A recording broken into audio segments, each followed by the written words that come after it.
नमस्कार, मैं हूं श्वेता सिंह और आप देख रहे हैं खबरदार। लद्दाख से सीधे हम लगातार आपके लिए ये पेशकश तब से लेकर आ रहे हैं जब से लाइन ऑफ एक्चुअल कंट्रोल पर गतिरोध जो है वो बहुत ज्यादा बढ़ गया है भारत और चीन के बीच में। लेकिन आज खबरदार के लेंस से जब हम खबरों को देखेंगे तो आपको ये समझाएंगे कि ये जो बड़ी खबर है आज की, यानी जिसमें चीन के तेवर ठंडे पड़ते हुए दिख रहे हैं, उसकी असली वजह क्या है। क्या सचमुच में चीन दबाव में आ गया है, डर में नजर आ रहा है, या फिर कोई और कारण है? क्योंकि ये पूरी तस्वीर समझनी हमारे लिए बहुत जरूरी है। कल भारत और चीन के कोर कमांडर्स के बीच 11 घंटों की बातचीत हुई। चीन का रुख नरम पड़ता जरूर दिख रहा है, लेकिन चीन पर आंख बंद करके भरोसा नहीं किया जा सकता। 6 जून की बातचीत के बाद भी सब कुछ ठीक होने की उम्मीद की गई थी, लेकिन फिर गलवान का धोखा देखने को मिला था। आज हम आपको गलवान में चीन की उल्टी चाल की इनसाइड स्टोरी बताएंगे। अमेरिकी खुफिया रिपोर्ट के आधार पर आपको गलवान के चाइनीज विलन को एक्सपोज करेंगे। इस बीच आर्मी चीफ एमएम नरवणे ने आज लेह का दौरा किया। सैन्य तैयारियों का जायजा लेने के बीच सेना प्रमुख जनरल नरवणे गलवान के शूरवीरों से भी मिलने गए थे। चीन के से इस खूनी टकराव के बाद भारत का मनोबल ऊंचा है। इस दौरान राजनाथ सिंह मॉस्को में है। भारत, चीन और रूस के विदेश मंत्रियों की बैठक में रूस ने सुरक्षा परिषद में भारत की स्थायी सदस्यता का समर्थन किया। राजनाथ सिंह के दौरे में भारत रूस रक्षा सौदों को अहम गति मिली है, लेकिन इन रक्षा सौदों को लेकर चीन की चिंता चीनी कम्युनिस्ट पार्टी के मुखपत्र पीपल्स डेली के फेसबुक पोस्ट में दिख गई है। आज खबरदार में भारत को मिलने वाले मिसाइल डिफेंस सिस्टम S-400 की फैक्ट्री से रिपोर्ट दिखाने वाले हैं।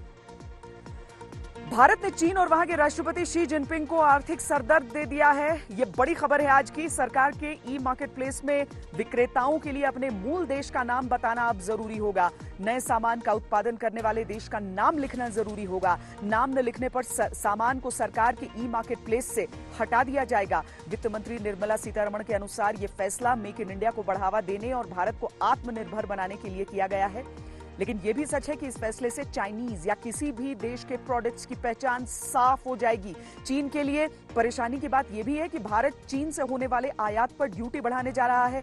दवाओं के निर्माण में आने वाले उत्पादों को छोड़कर बाकी सभी सामान पर इंपोर्ट ड्यूटी बढ़ाई जा रही है। चीन को आर्थिक जख्म देने वाली इस खबर की पूरी पिक्चर आज आपको समझनी चाहिए।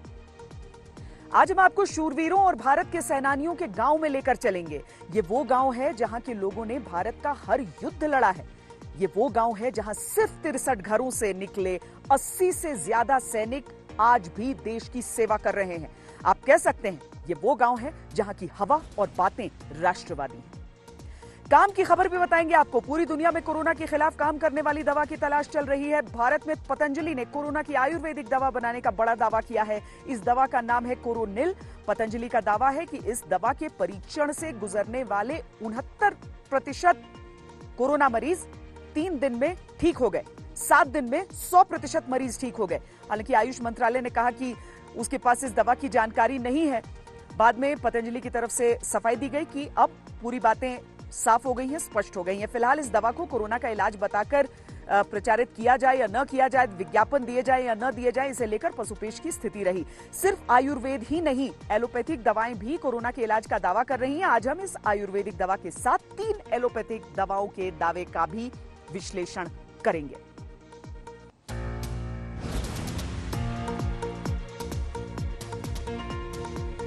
इस बीच रक्षा मंत्री राजनाथ सिंह रूस के दौरे पर हैं। रूस के दौरे से बहुत सारी सकारात्मक चीजें हमारे लिए निकलकर सामने आई हैं, लेकिन अहम यह भी है कि रूस ने अपनी तरफ से कहा है कि भारत और चीन दोनों अपने बीच का मसला सुलझाने में सक्षम है और किसी भी तरीके से रूस की जरूरत इस मामले को सुलझाने में नहीं होगी। रूस के नेताओं के साथ राजनाथ सिंह की मुलाकातों में भारत रूस रक्षा सौदों को और बल मिला है, लेकिन इससे चीन का सरदर्द बढ़ा है। चीन ने एक तरह से रूस से कहा है कि वो भारत को अभी हथियार न दे। चीन पर पड़ा यह दबाव भारत की आक्रामक नीति का असर मालूम पड़ता है। चीन अब पूर्वी लद्दाख में तनाव कम करने को लेकर राजी हुआ है। कल भारत चीन सैन्य वार्ता में इस दिशा में सकारात्मक पहल हुई है, लेकिन चीन के वादों के बावजूद भारत की सैन्य तैयारियां जारी हैं। सेना प्रमुख जनरल एमएम नरवणे लेह दौरे पर हैं।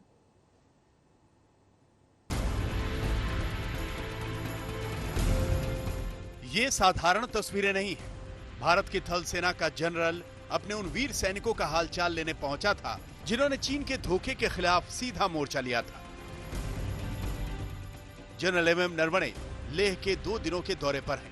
एलएसी पर मौजूदा तनाव पर सैन्य रणनीति को धार देना उनका मकसद है। लेकिन सैन्य तैयारियों का जायजा लेने के बीच जब सेना प्रमुख नरवणे गलवान के शूरवीरों से मिलने पहुंचे तो संकेत साफ था कि चीन की तनातनी के बीच भारत का मनोबल ऊंचा है।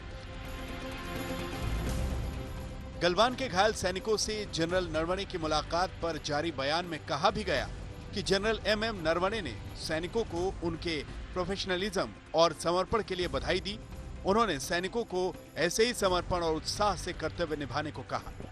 आसमान से लेकर जमीन तक पर भारत की निगहबानी लगातार कायम है। भारत ने कहीं पर कोई ढिलाई नहीं छोड़ी है। आसमानी आंखें भी लगातार लगी हुई हैं, वहां पर भी तैयारियां लगातार चल रही हैं। और जहां तक सरहद का सवाल है, लाइन ऑफ एक्चुअल कंट्रोल का सवाल है, वहां पर हमारे सैनिक लगातार मुस्तैदी से तैनात हैं। जितने चीनी सैनिक, उसके सामने उतने भारतीय सैनिक लगे हुए हैं। खासकर गलवान घाटी, जहां पर तनाव बिल्कुल भी कम नहीं हुआ है। हालांकि लगातार बातचीत वहां पर भी चल रही है और पेंगोंग सो जहां पर एक नया बिल्डअप भी देखा जा रहा है।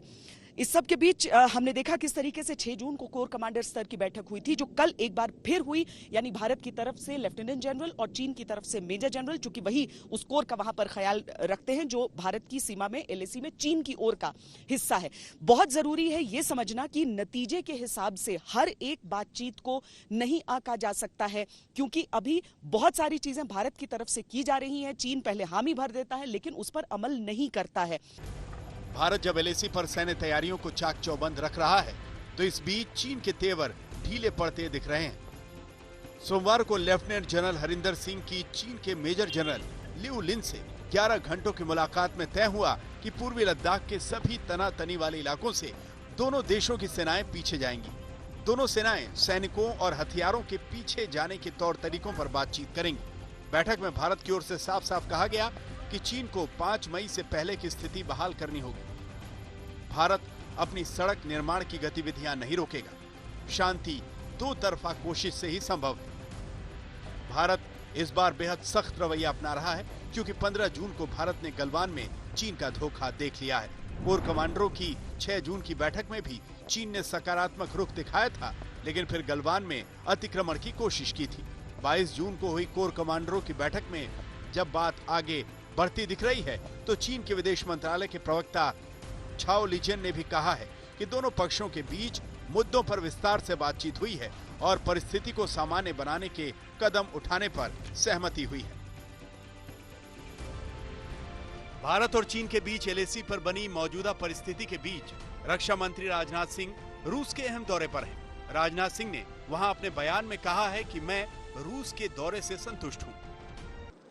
भारत और रशिया का एक special and privilege strategic partnership वाला रिलेशनशिप है। हमारा डिफेंस रिलेशनशिप इसका एक महत्वपूर्ण पिलर है। मुझे deputy prime minister mister Yuri Borisov के साथ हमारे डिफेंस रिलेशनशिप को रिव्यू करने की अपॉर्चुनिटी को मिली है। हमारी डिस्कशन काफी पॉजिटिव और प्रोडक्टिव रही है। मुझे भरोसा दिलाया गया है कि ऑनगोइंग कॉन्ट्रैक्ट्स को मेंटेन किया जाएगा और न केवल मेंटेन किया जाएगा बल्कि उनको और तेजी से कम समय में पूरा भी किया जाएगा, यह भी भरोसा दिलाया गया है। राजनाथ के इस दौरे में S-400 मिसाइल डिफेंस सिस्टम की जल्द डिलीवरी और Su-30 MKI और MiG-29 विमानों के सौदों को लेकर भी सबकी नजर बनी हुई है। भारत और रूस के बीच जो रक्षा सौदे पाइपलाइन में हैं, उसमें अकूला क्लास परमाणु मारक क्षमता वाली सबमरीन है। $3 बिलियन की इस डील पर दस्तखत हो चुके हैं। $1.6 बिलियन के AK-203 राइफलों के समझौते पर भी दस्तखत हुए हैं। $1 बिलियन के कोमोव KA-226T हल्के हेलीकॉप्टर्स के रक्षा सौदे को लेकर 2018 में MOU पर दस्तखत हुए थे। Su-30 MKI विमानों के लिए $700 मिलियन के समझौते पर बातचीत जारी है। 10 कामोव के AEW&C हेलीकॉप्टर्स के $500 मिलियन के समझौते पर भी दस्तखत होने बाकी हैं। MiG-29 विमानों के $800 मिलियन के डील पर बातचीत जारी है।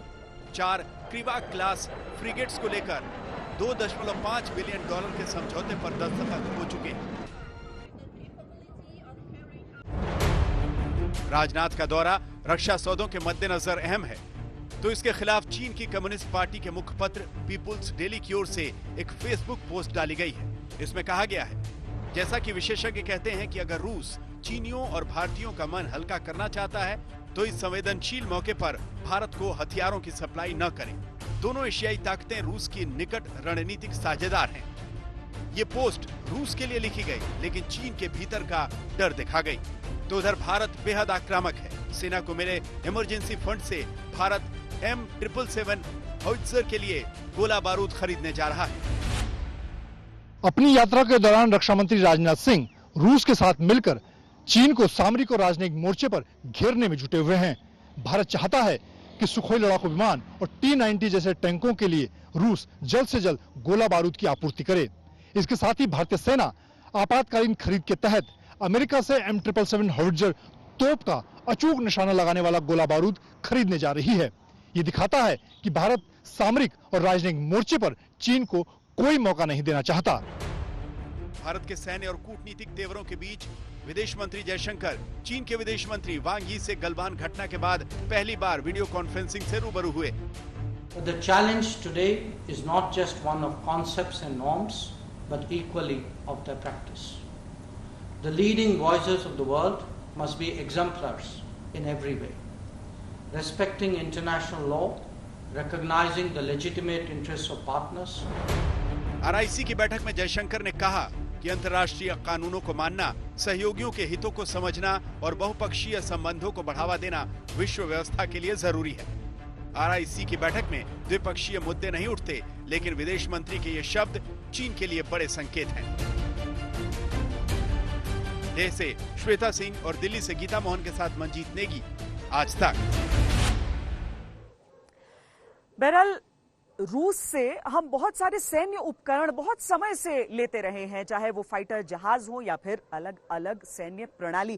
तो इसी में S-400 मिसाइल प्रणाली आती है, जिसे लेकर चीन को बहुत मिर्ची लग गई है, क्योंकि भारत की तरफ से रूस से जो बात की गई S-400 को लेकर वो चीन को पसंद नहीं आई। और वहां की जो कम्युनिस्ट पार्टी का मुखपत्र है उसने फेसबुक में इस तरह की चीजें लिखी कि चीन को नहीं देना, रूस को नहीं देने चाहिए ये प्रणाली अभी भारत को। बहरहाल हमने एक रिपोर्ट तैयार की है उस फैक्ट्री के भीतर से जहां पर यह प्रणाली तैयार होती है। देखिए।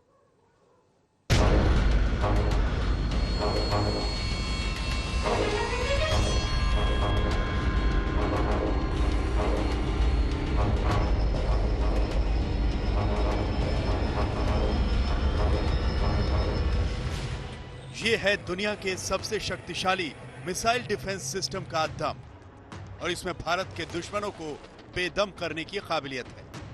नाम है S-400 ट्रायम्फ। काम है एयरक्राफ्ट, क्रूज मिसाइल और यहां तक कि एटमी मिसाइल को भी हवा में ही मार गिराना। और इसे दुनिया के सबसे खतरनाक मिसाइल डिफेंस सिस्टम की उपाधि मिल चुकी है। इसकी ताकत का राज छिपा है इसमें लगी 3 तकनीकों में। पहली है मिसाइल लॉन्चर, दूसरी है शक्तिशाली रडार सिस्टम और तीसरी तकनीक है कमांड सेंटर। इसकी रफ्तार 600 किलोमीटर की दूरी तक अपने टारगेट को पहचान सकता है और एक साथ 100 से 300 टारगेट्स को ट्रैक कर सकता है। S-400 में फिट मिसाइलें 400 किलोमीटर तक की दूरी तक मार कर सकती हैं। इसकी मारक क्षमता इतनी अचूक है कि ये एक साथ 3 दिशाओं में मिसाइल दाग सकता है और हवा में उड़ते 36 टारगेट्स को एक समय में निशाना बना सकता है। ये सिस्टम मिसाइल से लेकर ड्रोन तक से किए जाने वाले हमले को नाकाम कर सकता है। इतना ही नहीं, S-400 सिस्टम मिसाइल हमले की स्थिति में खुद एक्टिव होता है और दुश्मन की मिसाइल हो या लड़ाकू विमान, हवा में ही उसे ध्वस्त कर सकता है। आज तक की टीम पिछले साल रूस के सेंट पीटर्सबर्ग के बाहरी इलाके में मौजूद उस फैसिलिटी में भी गई थी जहां भारत को डिलीवर किए जाने वाले S-400 ट्रायम्फ सिस्टम का निर्माण हो रहा था और उसकी टेस्टिंग हो रही थी। S-400 की टेस्टिंग बहुत कड़ी होती है। इसके एक एक पुर्जे को धूल, बारिश, ठंड, हर तरह की परिस्थितियों का सामना करना पड़ता है। I'm standing inside the test facility of the location outside St. Petersburg where India's S-400 anti-air missile systems will be produced. This is the Northwest Production Center where every single element of the S-400, remember it's not just the missile launcher, there are command vehicles, there are radar vehicles of every kind. Like the one behind me is a place where there is rain and dust simulation that takes place. दुनिया में अभी तक ऐसा कोई fighter jet नहीं है जो S-400 की रडार से बच सके। नेटो इस सिस्टम की दूर तक मार करने की क्षमता की वजह से इसे दुनिया का सबसे खतरनाक मिसाइल डिफेंस सिस्टम मानता है। S-400 की खूबियां और खासियतों की वजह से रक्षा विशेषज्ञ इसे भारत के एयर डिफेंस के लिए मील का पत्थर मानते हैं। इसकी जरूरत भारतीय सेना काफी वक्त पहले से महसूस कर रही थी। अब राजनाथ सिंह ने अपनी यात्रा में S-400 की डिलीवरी तेज करने को अपना प्रमुख एजेंडा बनाया है। उम्मीद है कि S-400 के लिए भारतीय सेना का इंतजार खत्म होने वाला है। शिव अरूर के साथ आज तक ब्यूरो।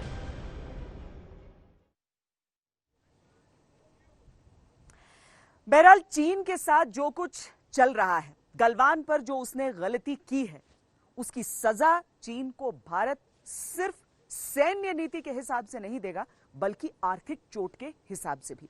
और भारत में कई फैसले हुए हैं इस हिसाब से। ई कॉमर्स से जुड़ा एक अहम फैसला हम आपको बताते हैं, क्योंकि अब ई कॉमर्स वेबसाइट्स पर यह बताना जो विक्रेता है उसके लिए जरूरी हो जाएगा कि जो भी चीज वहां पर दिख रही है हमें, वो किस देश में बनी है। वित्त मंत्रालय ने सरकार के ई मार्केट प्लेस में विक्रेताओं के लिए अपने मूल निवास वाले देश का नाम बताना अनिवार्य कर दिया है। वित्त मंत्री निर्मला सीतारमण के अनुसार यह फैसला मेक इन इंडिया को बढ़ावा देने और भारत को आत्मनिर्भर बनाने के लिए किया गया है। वित्त मंत्रालय ने अधिकृत विक्रेताओं से यह भी कहा है कि वो सरकार के ई मार्केट प्लेस के पोर्टल पर नए सामान के उत्पादन वाले देश का नाम लिखें। अगर किसी प्रोडक्ट के उत्पादन के मूल देश का नाम नहीं लिखा होगा तो उसे पोर्टल से हटा दिया जाएगा। इस फैसले से खरीदारों को यह सुविधा मिलेगी कि वो चाइनीज या किसी भी देश के प्रोडक्ट्स को पहचान सकें, और जब पहचान जाहिर हो जाएगी तो फिर कोई अगर चाहे तो बॉयकॉट कर सकता है। चीन के लिए परेशानी की बात यह भी है कि भारत चीन से होने वाले आयात पर ड्यूटी बढ़ाने जा रहा है। दवाओं के निर्माण में काम आने वाले उत्पादों को छोड़कर बाकी सभी सामानों पर इंपोर्ट ड्यूटी बढ़ाई जा रही है। सरकार ने CII, फिक्की और एसोचैम को ईमेल भेजे हैं। चीन से आयात होने वाली वस्तुओं का ब्यौरा मांगा है। इस खबर की पूरी पिक्चर देखने के लिए आपको समझना होगा कि भारत कितना आयात यानी इंपोर्ट करता है। 2019-20 के आंकड़ों को देखें तो भारत का कुल आयात $474 अरब। इसमें चीन से होने वाला आयात $65.26 अरब है, अमेरिका से होने वाला आयात $35.66 अरब, UAE से होने वाला आयात $30.25 अरब।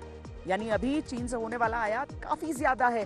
चीन से जिन चीजों का सबसे अधिक आयात होता है उनमें इलेक्ट्रिकल मशीनरी और साजो सामान प्रमुख हैं। इसके अलावा न्यूक्लियर रिएक्टर, बॉयलर, मशीनरी और केमिकल पुर्जे भी भारी मात्रा में इंपोर्ट होते हैं। इस समय पूरे देश में चीनी सामान का बहिष्कार करने की भावना तो है, लेकिन ये इतना आसान नहीं है। ये काम एकदम से नहीं हो सकता। इस दिशा में चीन को महसूस होने लायक चोट पहुंचाने में काफी समय और प्रयास की जरूरत होगी। भारत के वो स्टार्टअप जिनमें चीन का पैसा लगा है, उनके विरोध में भी आवाजें उठने लगी। चीन बड़े पैमाने पर अपना सामान भारत में डंप करने की नीति चलाता है और इसके साथ ही कंपनियों और स्टार्टअप्स में भारी मात्रा में निवेश करता है। तमाम नियमों के तालों को वो जुगाड़ की चाबी से खोल लेता है। कमजोर आर्थिक स्थिति वाले देशों को कर्ज देकर अपने शिकंजे में लेना भी चीन की कुटिल नीति है। हार्वर्ड बिजनेस रिव्यू के अनुसार चीन ने 150 देशों को $1,50,000 करोड़ से भी ज्यादा का कर्ज दिया हुआ है। इतना कर्ज तो वर्ल्ड बैंक और IMF भी नहीं देते हैं। हैरानी की बात यह है कि चीन ने कई देशों को उनकी GDP से 20% से अधिक का कर्ज दिया, और फिर जब कर्ज लेने वाला देश कर्ज चुकाने की स्थिति में नहीं आया तो चीन ने उस देश की किसी कीमती और अनमोल संपत्ति या संसाधन पर कब्जा कर लिया। चीन किस तरह काम करता है और कैसे दूसरे देशों में साम, दाम, दंड, भेद किसी भी तरीके से अतिक्रमण करता है, ये सब जानते हैं। शायद इसीलिए अमेरिका के विदेश मंत्री ने चीन को हाल ही में एक धूर्त देश की उपाधि दी है। भारत चाहे तो चीन को आर्थिक, सामरिक और कूटनीतिक तीनों मोर्चों पर गहरी चोट पहुंचा सकता है। इसका श्री गणेश हो चुका है।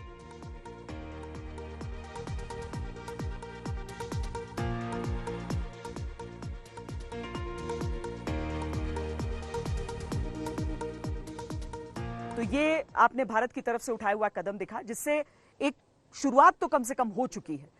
इसके साथ ही चीन की धूर्तता का पर्दाफाश करते हुए अमेरिकी इंटेलिजेंस की एक रिपोर्ट हमारे पास है, जिसके सारे डिटेल्स हम आपके साथ शेयर करते हैं। भारत के जवानों पर चीन का हमला सोची समझी चाल थी। चीनी आर्मी के वेस्टर्न थिएटर कमांड के प्रमुख जनरल झाओ जोंकी ने ही भारतीय बॉर्डर पर इस एक्शन का आदेश दिया था। इस हमले की जानकारी शी जिनपिंग को थी।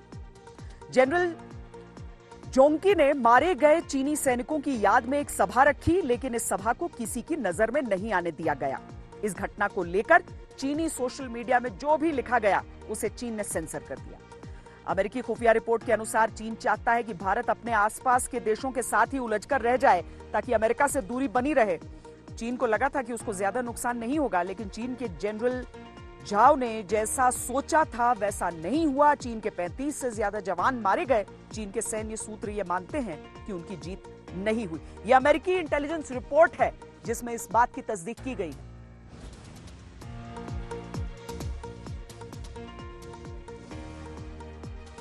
तो चीन को चिंता करनी चाहिए अपने लोगों की, जिन्हें वो ये भी नहीं बता रहा, ये अधिकार भी नहीं दे रहा कि वो जान सकें कि उनके सैनिकों के साथ क्या हुआ। लेकिन भारत के तो सीमावर्ती राज्यों में भी, इलाकों में, गांवों में जो राष्ट्रवाद, जो देशभक्ति का जज्बा है वो कहीं देखने को नहीं मिलता। लद्दाख में एक गांव है चुशोत इलाके, जो कि 9 किलोमीटर लंबा गांव बताया जाता है। वहां पर एक छोटा सा गांव है रामपुर। 63 घर वहां पर।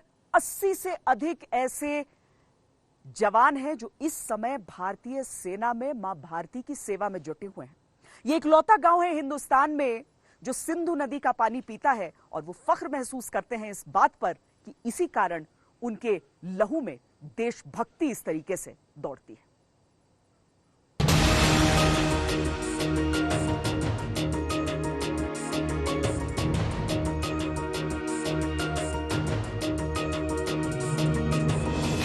आज हम आपको एक ऐसे गांव के लोगों से आपकी मुलाकात करवाने वाले हैं जिसे सुनकर आप सिर्फ यही कहेंगे कि ये तो अद्भुत है, क्योंकि 63 घर यहां पे आज की तारीख में 80 से अधिक फौज में शामिल है, देश सेवा कर रहे हैं।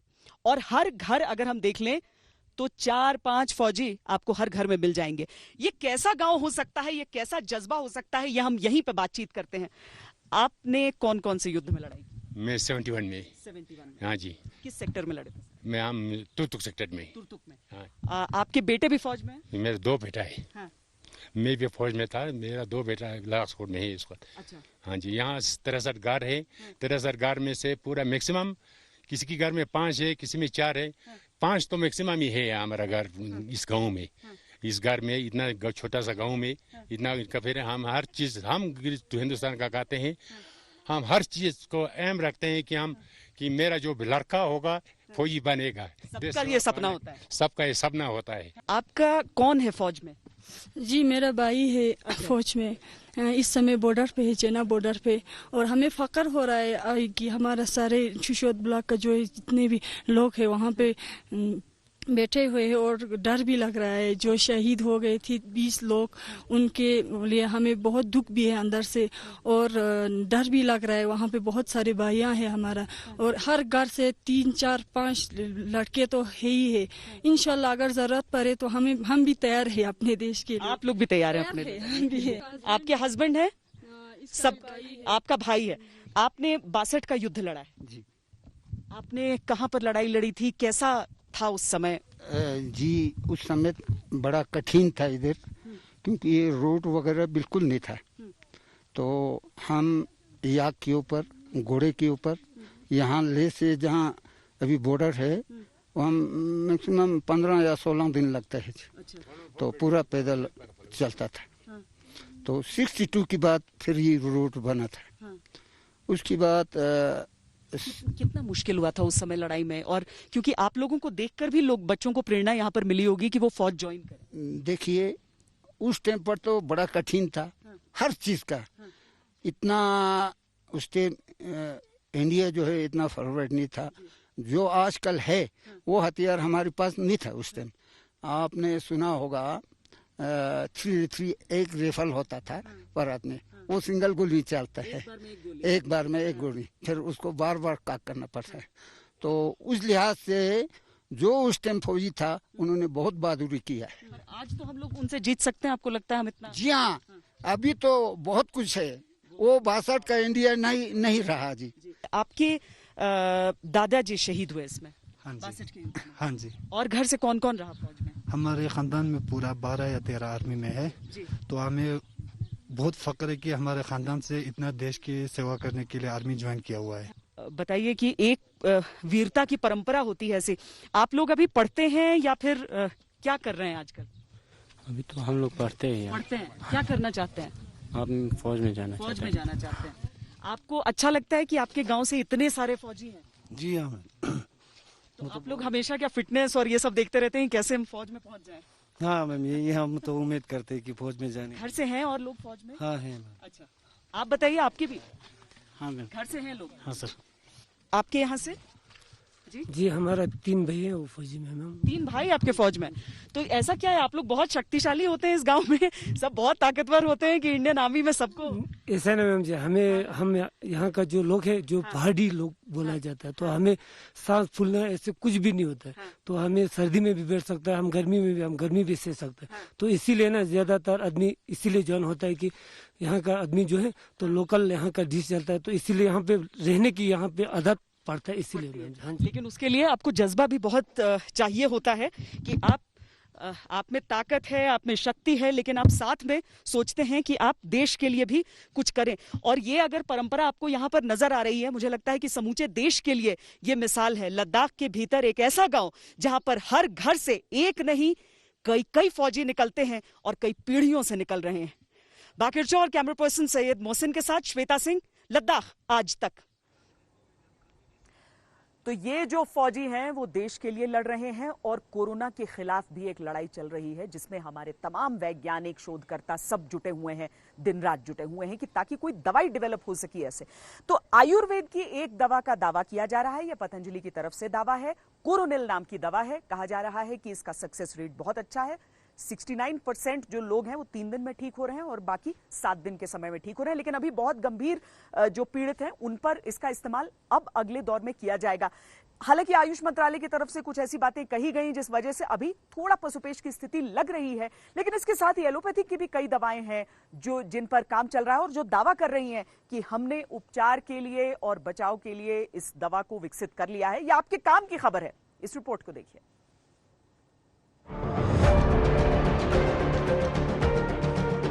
पूरी दुनिया की दवा कंपनियां कोरोना के खिलाफ सुपर दवा की तलाश कर रही हैं।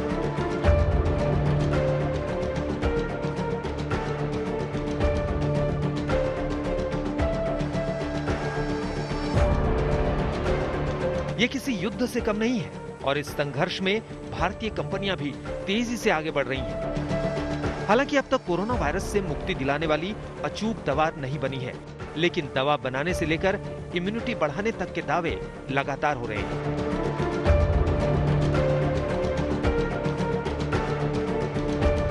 योग गुरु रामदेव ने कोरोना वायरस से निजात दिलाने वाली कोविड क्योर किट लॉन्च की है। इसमें 3 दवाएं हैं। पहली कोरोनिल, दूसरी स्वासरी और तीसरी दवा है अणु तेल। इसकी कीमत है 545 रुपए। योग गुरु रामदेव ने इस दवा के 100% सफल होने का दावा किया है। आज मुझे कहते हुए फक्र है, जो औषधि कोरोना का पहला Ayurvedic treatment, this is not only control, cure है ये उसका। और बड़ी बात है कि ये कहते हुए हमें फक्र है कि इसमें 100% रिकवरी रेट है विद इन 2 to 7 days और 0% डेथ रेट है। ये भी बहुत बड़ी बात है और ये दुनिया के लिए। पतंजलि आयुर्वेद के मुताबिक ये दवा पतंजलि रिसर्च इंस्टीट्यूट और national institute of medical sciences Jaipur ने मिलकर बनाई है। पतंजलि का दावा है कि 69% मरीज जिन्होंने क्लिनिकल ट्रायल में हिस्सा लिया है वो सिर्फ 3 दिन में ठीक हो गए। ये बात भी जोड़ी गई है कि सभी मरीज सिर्फ 7 दिन में ठीक हो गए। एक बात ये कहता हुआ कि इसकी उपलब्धता अभी 7 दिन के अंदर पतंजलि मेगा स्टोर, चिकित्सालय, आरोग्य केंद्रों पर हम करवा देंगे। अभी ये सब जगह उपलब्ध नहीं है, कोई इसके लिए हाय तौबा ना मचाए। और अगले सोमवार तक ऑर्डर मी नाम का एक ऐप लॉन्च कर दे रहे हैं हम। अपने घर बैठे 1 से 3 दिन के अंदर हम ये कोरोनिल, स्वासारी और अणु तेल कोरोना की दवा हम उनके घर बैठे पहुंचा सकेंगे। हालांकि आईसीएमआर और आयुष मंत्रालय ने पतंजलि की इस दवा को फिलहाल कोरोना का कारगर इलाज नहीं माना है। आयुष मंत्रालय ने कहा है कि उसे पतंजलि की दवा की जानकारी नहीं है। पतंजलि से कहा गया है कि स्टडी की पूरी जानकारी जमा कराएं। दवा के विज्ञापन पर फिलहाल रोक रहेगी और कोरोनिल को कोरोना की दवा बताकर प्रचारित करने की मंजूरी नहीं है। दूसरी तरफ कोरोना के इलाज में काम आने वाली कई एलोपैथिक दवाओं को भी मंजूरी मिली है। ये मंजूरी तमाम शुरुआती ट्रायल्स में कामयाबी मिलने के बाद दी गई है। भारतीय pharma company Glenmark pharmaceuticals, Cipla और हेटेरो को drug controller general of India ने रेडमिसिविर और फेविपिराविर की जेनरिक दवा बनाने की मंजूरी दी है। इन एंटीवायरल दवाओं के इस्तेमाल से कोरोना मरीजों का इलाज करने में काफी मदद मिली है। मुंबई की ग्लेनमार्क फार्मास्यूटिकल्स ने फेविपिराविर दवा को फेविफ्लू नाम से उतारा है और इससे हल्के से मध्यम लक्षण वाले कोरोना मरीजों का इलाज किया जा रहा है। इस दवा को आपात स्थितियों में ही इस्तेमाल करने की इजाजत दी गई है। इसकी कीमत करीब 103 रुपए प्रति टैबलेट है। डॉक्टर से सलाह के आधार पर इसकी डोज पहले दिन 1800 मिलीग्राम दिन में 2 बार और फिर 14वें दिन तक हर रोज 800 मिलीग्राम दिन में 2 बार। ये दवा जून के अंत तक उपलब्ध हो जाएगी। सिप्ला ने भी एंटीवायरल ड्रग रेडमिसिविर की जेनरिक दवा बनाने की घोषणा की है। इसे आपात स्थितियों में कोरोना के मरीजों के इलाज के लिए इस्तेमाल किया जा सकता है। सिप्ला की दवा का नाम होगा सिप्रेमी और ये दवा 100 मिलीग्राम की बोतल में मिलेगी और इसकी एक डोज की कीमत 3000 से 4000 रुपए होगी। मैं समझता हूँ कि ये दोनों जो है रेमडेसिविर और फेविपिराविर, जिनको अभी डीसीजीआई ने अप्रूवल दे दिया है, मंजूरी दे दी है इस्तेमाल करने के लिए, ये एक बहुत अच्छी डेवलपमेंट है हमारे लिए, क्योंकि एटलीस्ट हमें पता चल रहा है कि कोरोना के खिलाफ लड़ने के लिए हमारे हाथ में एटलीस्ट 1 या 2 साधन अभी उपलब्ध है। तो इसलिए ये मैं पॉजिटिव डेवलपमेंट मानता हूँ, लेकिन आने वाले समय में पता चलेगा कि कितना इफेक्टिव है कितना नहीं है। हैदराबाद की कंपनी हिटेरो की दवा कोविड-4 अगले 1 हफ्ते में बाजार में आ जाएगी और इसकी कीमत होगी 5000 से 6000 रुपए प्रति डोज। ये दवा वायरस की खुद को बढ़ाने की क्षमता को रोक देती है। एक मरीज को इस दवा की करीब 5 से 6 डोज की जरूरत पड़ सकती है और इसे किसी चिकित्सक की देखरेख में ही मरीज को दिया जा सकता है। हालांकि तमाम मेडिकल एक्सपर्ट्स ने इन दवाओं के इस्तेमाल को लेकर कई चेतावनियां दी हैं और ये भी कहा है कि इन दवाओं को कोरोना वायरस के खिलाफ जादू की गोली की तरह नहीं देखना चाहिए।